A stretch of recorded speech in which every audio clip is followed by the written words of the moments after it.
너희는 여호와 우리 하나님을 높여 그의 발등상 앞에서 경배할지어다. 그는 거룩하시도다. 그의 제사장들 중에는 모세와 아론이 있고 그의 이름을 부르는 자들 중에는 사무엘이 있도다. 그들이 여호와께 간구하매 응답하셨도다. 아멘. 우리의 든든한 반석이요 피할 바위가 되시는 하나님, 지난 한 주간 험한 세상 길을 걸어갈 때에 저를 지키시고 사랑하여 주시고 매일 매순간 지혜와 권능으로 인도하여 주신 은혜에 감사를 드립니다. 그 변함없는 사랑을 오늘 주일에도 베풀어 주셔서 저희로 평안과 기쁨이 넘쳐나는 예배의 자리로 불러주시니 더욱 감사를 드립니다. 예배하는 이 시간 주님께서 펼쳐주신 넓고 평안한 날개 아래에서 우리 영혼이 쉼을 얻게 하시고 베풀어 주신 풍성한 은혜의 식탁에서 영생하는 양식을 먹게 하여 주옵소서. 우리의 예배를 기쁘게 받으시는 예수님의 이름으로 기원하옵나이다. 아멘. 사도신경으로 우리의 신앙 고백을 합니다. 나는 전능하신 아버지 하나님 천지의 창조주를 믿습니다. 나는 그의 유일하신 아들 우리 주 예수 그리스도를 믿습니다. 그는 성령으로 잉태되어 동정녀 마리아에게서 나시고 본디오 빌라도에게 고난을 받아 십자가에 못 박혀 죽으시고 장사된 지 사흘 만에 죽은 자 가운데서 다시 살아나셨으며 하늘에 오르시어 전능하신 아버지 하나님 우편에 앉아 계시다가 거기로부터 살아있는 자와 죽은 자를 심판하러 오십니다. 나는 성령을 믿으며 거룩한 공교회와 성도의 교제와 죄를 용서받는 것과 몸의 부활과 영생을 믿습니다. 아멘.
Oh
하나님, 주님만을 찬양하며 주님께 예배드리기를 원합니다.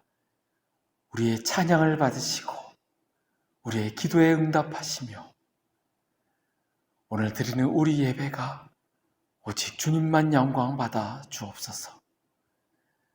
말씀을 듣습니다. 들을 때 깨닫게 하시고 그 말씀을 내 마음에 새기고 그 말씀대로 살아가고자 다짐하며 애쓰는 우리가 되게 주님 인도하여 주옵소서. 오늘의 예배를 주님 기뻐 받아주시고 오직 주님만 영광 받아 주옵소서. 감사드리며 예수님의 이름으로 기도하옵나이다. 아멘.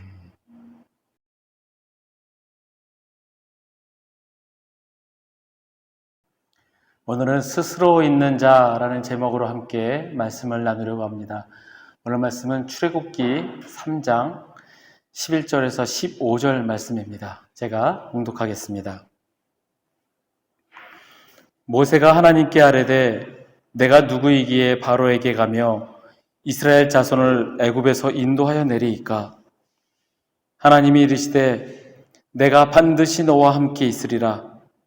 내가 그 백성을 애굽에서 인도하여 낸 후에 너희가 이 산에서 하나님을 섬기리니 이것이 내가 너를 보낸 증거니라. 모세가 하나님께 아뢰되 내가 이스라엘 자손에게 가서 이르기를 너희의 조상의 하나님이 나를 너희에게 보내셨다 하면 그들이 내게 묻기를 그의 이름이 무엇이냐 하리니 내가 무엇이라고 그들에게 말하리이까? 하나님이 모세에게 이르시되 나는 스스로 있는 자이니라. 또 이르시되 너는 이스라엘 자손에게 이같이 이르기를 스스로 있는 자가 나를 너희에게 보내셨다 하라. 하나님이 또 모세에게 이르시되 너는 이스라엘 자손에게 이같이 이르기를 너희 조상의 하나님 여호와 곧 아브라함의 하나님 이삭의 하나님 야곱의 하나님께서 나를 너희에게 보내셨다 하라. 이는 나의 영원한 이름이요 대대로 기억할 나의 칭호니라. 아멘. 사람은 누구에게나 이름이란 게 있습니다. 그 이름을 통하여서 우리는 서로 처음 만났을 때 통성명을 하고 서로를 알게 되고 점차 그 사람을 알아가게 됩니다. 고대 로마인은 이름이 곧 운명이라는 격언을 가지고 있었다고 합니다. 즉, 자기가 가진 이름대로 살아간다라고 믿었습니다. 그런데 이런 풍조는 지금도 어느 정도는 계속되고 있는 것 같습니다.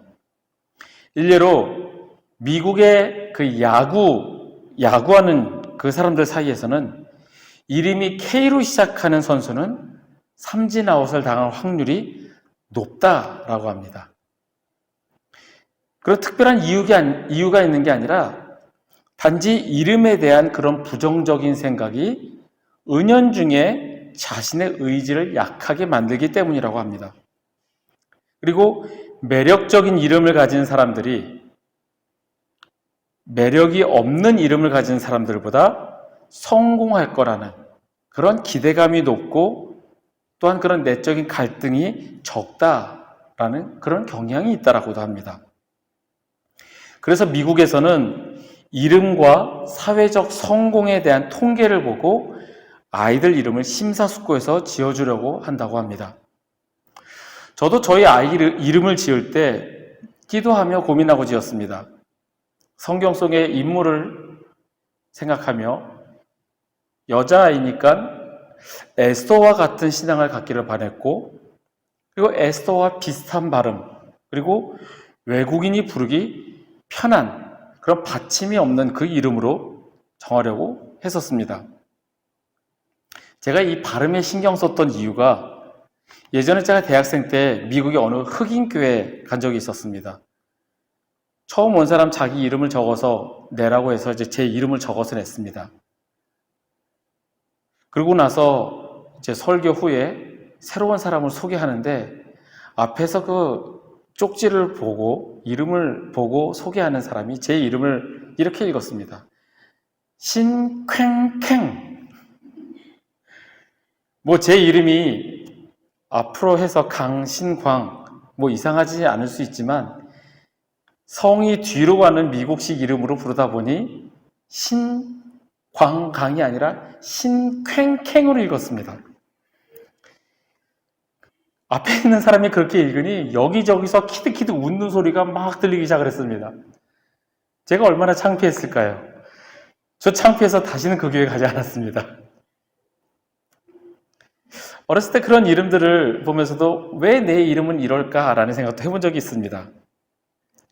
여러분은 여러분의 이름에 대해서 만족하십니까? 내가 선택한 이름이 아니라 부모님 혹은 조부모님이 지어주신 그 이름에 만족하시는지, 그리고 그 이름대로 살아가고 있다라고 생각하시는지 모르겠습니다. 저는 저에게 아버지께서 두 번째로 지어주신 이름 다윗이라는 이름이 너무나 마음에 들고 다윗처럼 살아가기를 저는 바라고 그렇게 기도하며 있습니다. 이 이름이라는 게 이처럼 정체성을 부여해주는 중요한 요소가 됩니다. 특히 자기 이름을 자기가 스스로 지었거나 자기 이름이 마음에 안 들어서 자기가 개명해서 그 이름을 자기가 선택한 그 사람들에게는 특별하게 더 그 자신을 나타내는 호칭입니다. 오늘 본문을 보시면 오늘 본문은 아주 유명한 장면입니다. 하나님께서 이스라엘의 지도자, 영도자 모세를 부르시는 장면입니다. 또한 하나님께서 친히 당신의 이름을 밝히시는 장면이 나옵니다. 그래서 오늘 말씀의 제목을 하나님의 이름, 스스로 있는 자라고 하게 되었습니다. 함께 말씀을 나누며 깨닫고 그 말씀을 내 마음에 받아들이고 말씀대로 살아가고자 다짐하시는 저와 여러분이 되시기를 간절히 바랍니다. 출애굽기는 이스라엘 자손이 애굽에 건너온 지 약 400여 년이 흐른 때부터 시작이 됩니다. 요셉과 그의 형제들이 애굽 땅에서 잘 살았고 그러면서 세월이 흐르고 흘러서 이스라엘 자손은 생육하고 불어나 번성하고 매우 강하여져서 그 온 땅에 가득하게 되었습니다. 이스라엘 자손이 번성하자 위협을 느낀 바로는 이집트의 파라오죠. 파라오는 그들의 씨를 말리려고 합니다. 그런 와중에 그때에 모세가 태어나게 되고 때가 되어서 하나님께서는 직접 이스라엘 백성을 위해 모세를 택하셔서 구원의 역사를 하시기 시작을 합니다. 모세를 그들의 지도자로 세우시고 그를 부르시는 장면이 그 험하고 험한 광야에서 부르시는 장면이 오늘의 본문입니다. 하나님께서 모세를 부르실 때 모세는 하나님께 묻습니다. 자신의 동족이 누가 보냈느냐? 그의 이름이 무엇이냐? 하면 내가 무엇이라 대답하리이까? 그때 하나님의 대답은 나는 스스로 있는 자이니라 입니다. 처음으로 하나님께서 당신의 이름을 직접 밝히시는 장면입니다. 스스로 있는 자, 영어로 I am who I am. 여러분이 이 이름을 들으실 때 어떤 느낌을 받으십니까? 스스로 있는 자. 우리 인간은 하나님의 허락하심이 없으면 단 한순간도 숨 쉴 수 없고 한 걸음도 걸을 수 없는 미약한 존재입니다. 즉 내 힘으로 스스로 살 수 없는 그런 존재입니다. 하지만 하나님께서는 스스로 있는 자, 스스로 존재하시는 자입니다. 아마 자아의식이 강한 사람, 하나님을 인정하지 않는 사람은 이 하나님의 이름이 달갑지 않을 수 있습니다. 스스로 존재한다고? 얼마나 잘났길래? 능력이 얼마나 대단하길래? 라면서 비웃을 수 있을 겁니다. 하지만 하나님을 인정하고 하나님께서 이 세상 모든 것을 창조하시고 나까지도 지으셨음을 믿고 인정한다면 하나님의 이 이름을 받아들이지 않을 수 없습니다. 우리를 생각해 보면 나는 스스로 존재할 수 없습니다. 우선 상식적으로, 과학적으로 살펴봤을 때 나는 부모님이 계셨기 때문에 존재할 수 있습니다. 부모님이 결혼하심으로 말미암아 내가 태어날 수 있었고, 부모님이 없었다면 나라는 존재는 있을 수 없었습니다. 우리의 부모님 역시 그들의 부모님인 할아버지, 할머니로 말미암아 태어났습니다.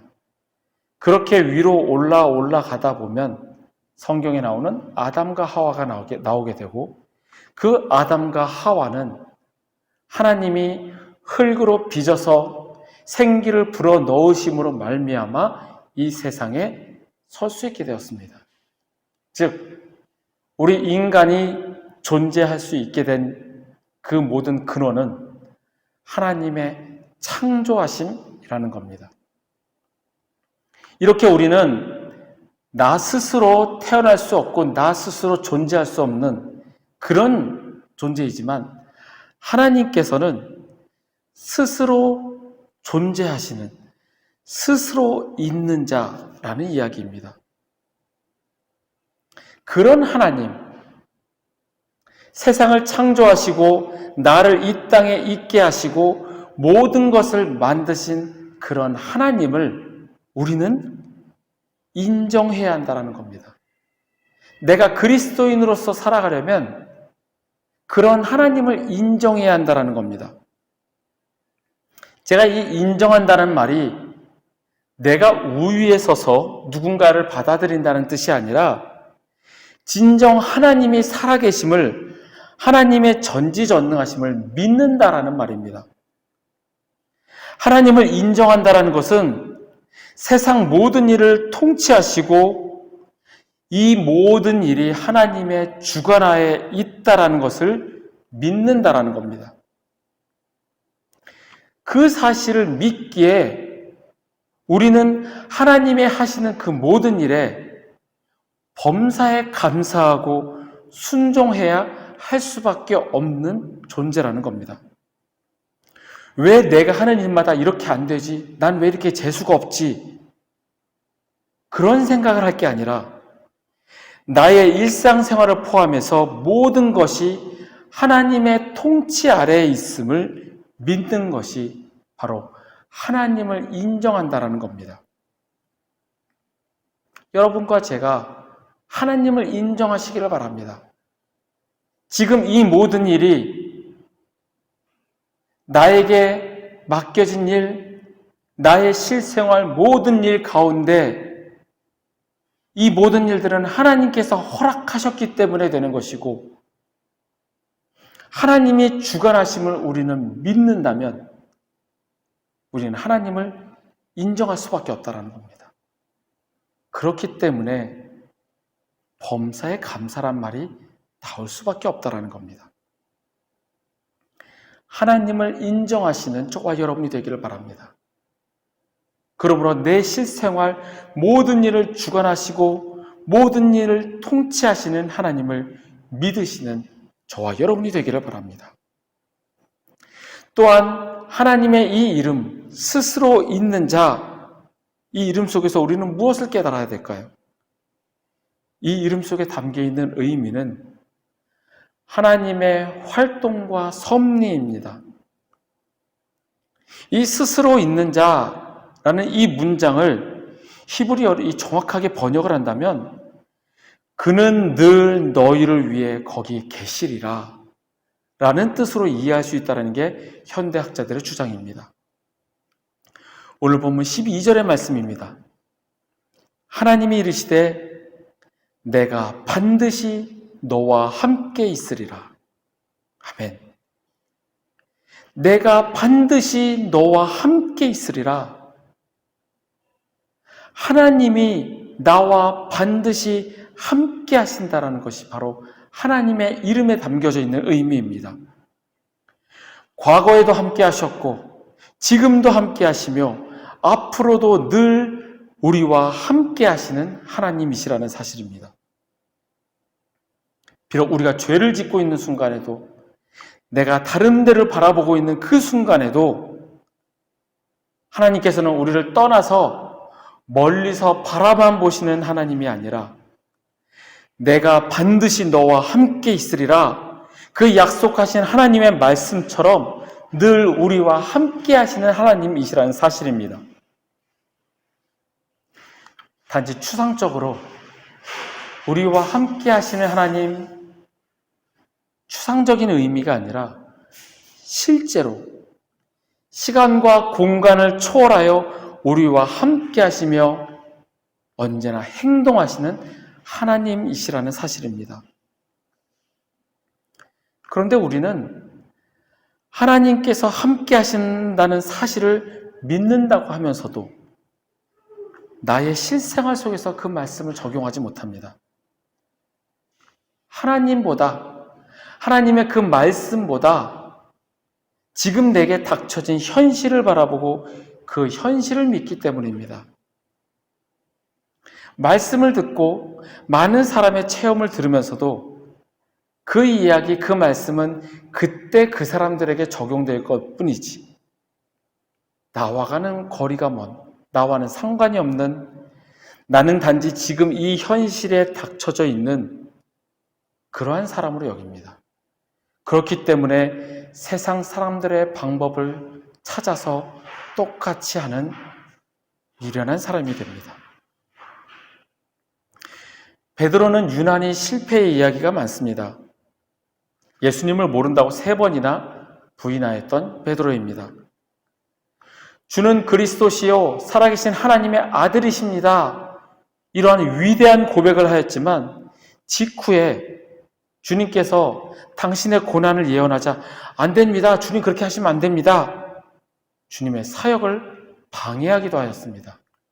그래서 예수님으로부터 사탄아 물러가라 라는 이야기까지 듣기도 했습니다.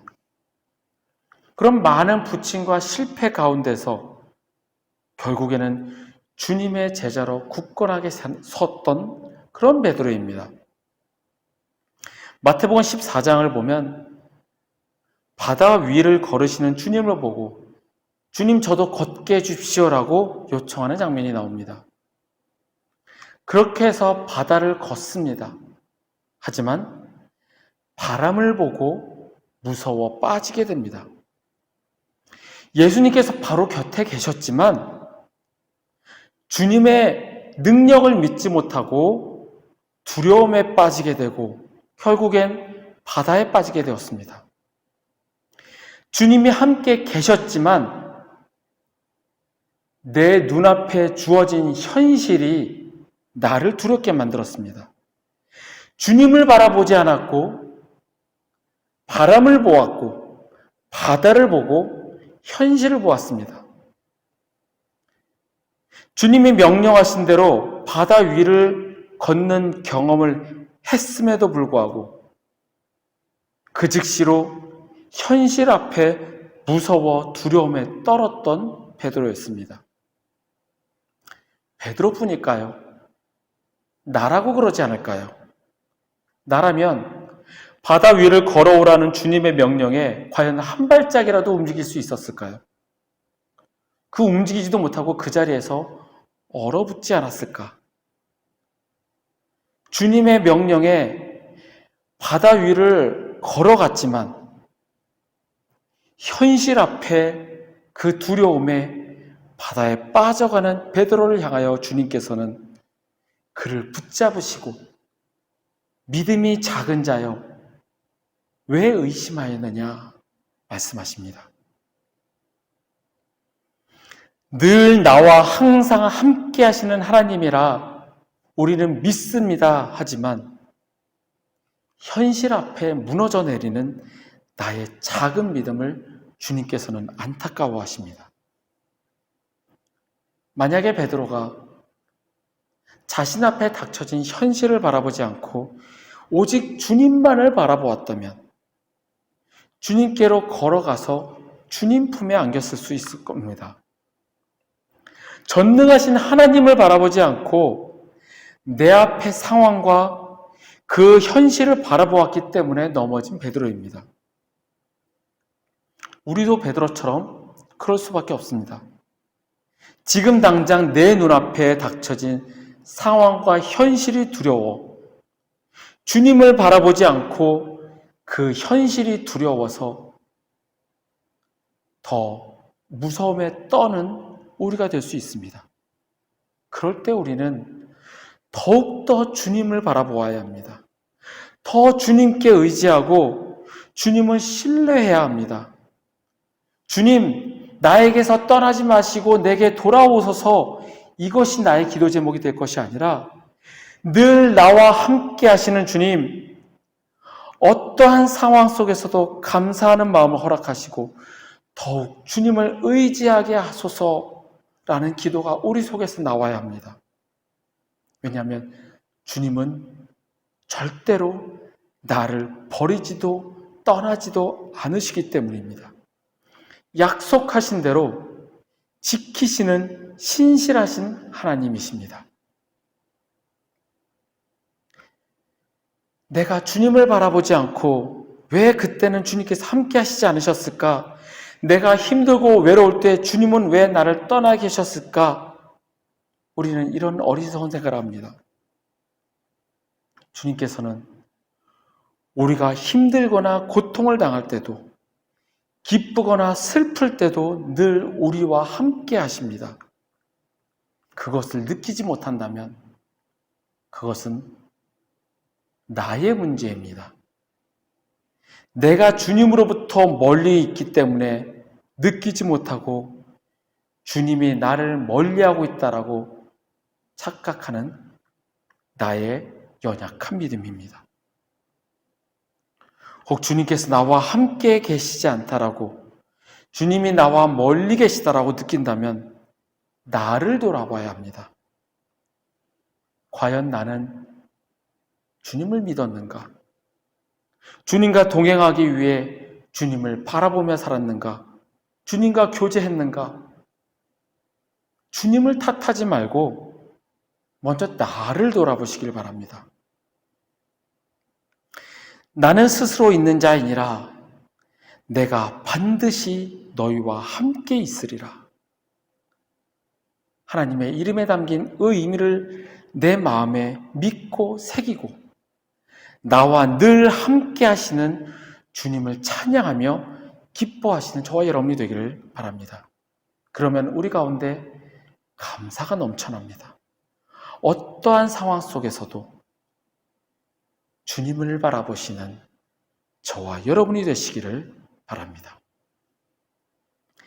말씀을 나눈 후에 오 신실하신 주 하나님 한 번도 나를 이라는 찬양을 부릅니다. 이 찬양을 부를 때마다 어떤 분이 생각납니다.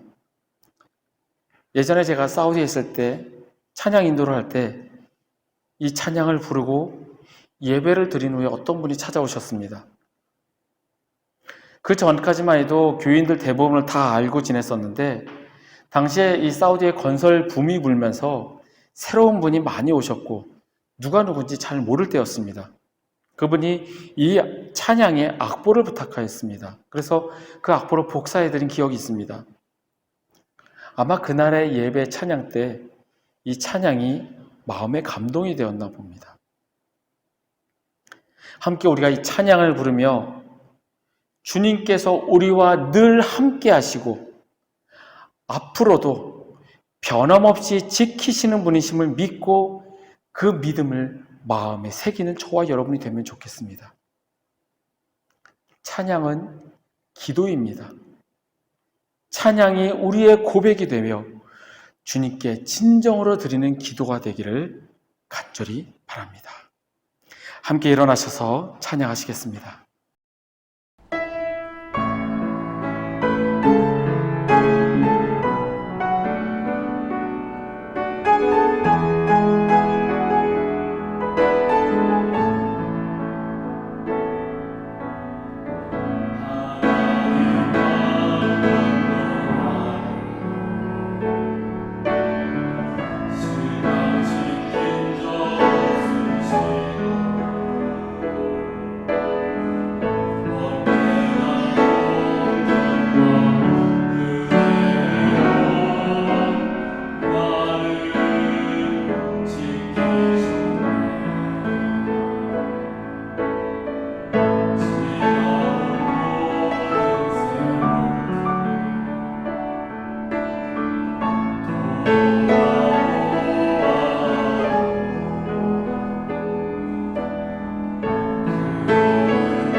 하나님 감사합니다.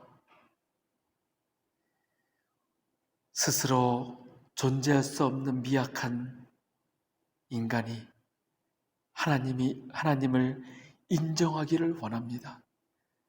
하나님이 이 세상을 통치하시고 주관하시고 나의 모든 삶을 간섭하심을 믿고 주님을 인정하며 늘 주님께 감사하는 우리가 되게 주님 인도하여 주옵소서. 내가 반드시 너희와 함께 있으리라 말씀하신 그 주님의 약속을 믿고 주님 함께 하심에 감사하며 내 앞에 주어진 현실을 바라보지 않고 오직 주님만을 바라보며 나아가는 우리가 되게 주님 인도하여 주옵소서. 우리에게 그런 믿음을 허락하여 주옵소서. 오직 주님만을 바라보고 주님께 의지하며 주님의 말씀 따라 살아가는 우리가 되게 주님 인도하여 주옵소서. 여호와는 내게 복을 주시고 너를 지키시기를 원하며 여호와는 그의 얼굴을 내게 비추사 은혜 베푸시기를 원하며 여호와는 그 얼굴을 내게로 향하여 드사 평강 주시기를 원하노라. 지금은 우리를 구원하신 우리 구주 예수 그리스도의 은혜와 독생자를 보내어 죽이시기까지 우리를 사랑하신 아버지 하나님의 크신 사랑과 우리 안에 계시며 우리가 말씀대로 살아가도록 도우시는 성령님의 교통 역사하심이 늘 우리와 함께 하시며 우리를 지키시는 하나님이심을 믿고 인정하는 우리 회복교회 교우들과 그 가정 위에 그들의 일터와 주의 날 예배드리기 위해 모인 전 세계 모든 교회 위에 우리 조국 대한민국과 이 땅 말레이시아 위에 지금부터 영원토록 함께 하시기를 간절히 축원하옵나이다. 아멘.